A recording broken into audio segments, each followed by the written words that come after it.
सरकार कहती है इन्फ्लेशन 3-4% का है। अगर आपकी सैलरी 6-7% से बढ़ती भी है तो भी नेक्स्ट ईयर आपकी सेविंग्स घट कैसे जाती है, क्योंकि जो इन्फ्लेशन हेडलाइंस में आती है वो हमारे लाइफस्टाइल की असली इन्फ्लेशन होती ही नहीं। आज भी इंडिया के मैक्सिमम मिडिल क्लास अपनी पर्सनल फाइनेंस प्लानिंग में इन्फ्लेशन को कंसीडर ही नहीं करते, और ये इग्नोरेंस नहीं है, बस माइंडसेट और अवेयरनेस की कमी का नतीजा है। सोचते हैं बेटे की इंजीनियरिंग के लिए 15 साल बाद 20 लाख रुपए की जरूरत पड़ेगी, एक एफडी में पैसे डाल देते हैं, 20 लाख रुपए हो जाएंगे 15 साल में। लेकिन 15 साल बाद वही इंजीनियरिंग की कॉस्ट 20 लाख से बढ़कर 55 लाख की हो जाती है, क्योंकि इंडिया में एजुकेशन इन्फ्लेशन 10 to 12% से ग्रो कर रहा है। जब तक उनकी सेविंग्स टारगेट तक पहुंचती है तब तक टारगेट ही आगे निकल जाता है। और यही होता है घर की प्लानिंग में, बच्चों की शादी में और रिटायरमेंट में भी। अगर आपको मेरी रियल वर्ल्ड इनसाइट्स के थ्रू अगर ये सारी चीजें समझ में आ रही है एंड अगर आप चैनल पर पहली बार आए हैं तो सब्सक्राइब जरूर करें। ऐसे ही कॉम्प्लेक्स फाइनेंशियल टॉपिक्स को हम आसानी से डिकोड करते हैं जो आपकी पर्सनल फाइनेंस जर्नी को और बेटर करेगा। एक तरफ वो लोग हैं जो अपनी फाइनेंशियल प्लानिंग में इन्फ्लेशन को काउंट ही नहीं करते,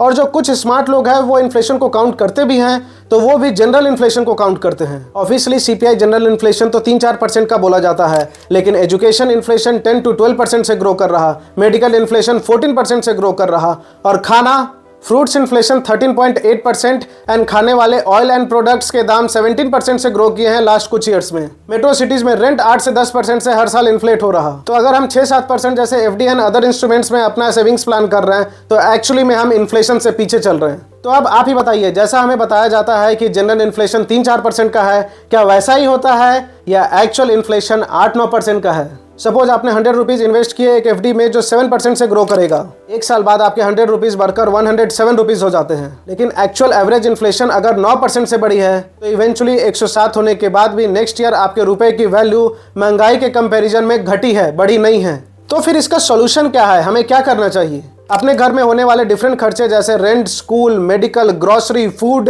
इन सब को सेपरेटली ट्रैक कीजिए एंड अपना एक पर्सनल इन्फ्लेशन रेट निकालिए, और यही है आपका एक्चुअल महंगाई दर जिसे आपको अब बीट करना है। फिर ऐसे इंस्ट्रूमेंट्स एंड एसेट्स क्लास के बारे में सीखिए जो आपके इस पर्सनल इन्फ्लेशन रेट को बीट करके आपके पैसों को बेटर ग्रो कर सके एंड आपके लिए एक अच्छा वेल्थ क्रिएट कर सके।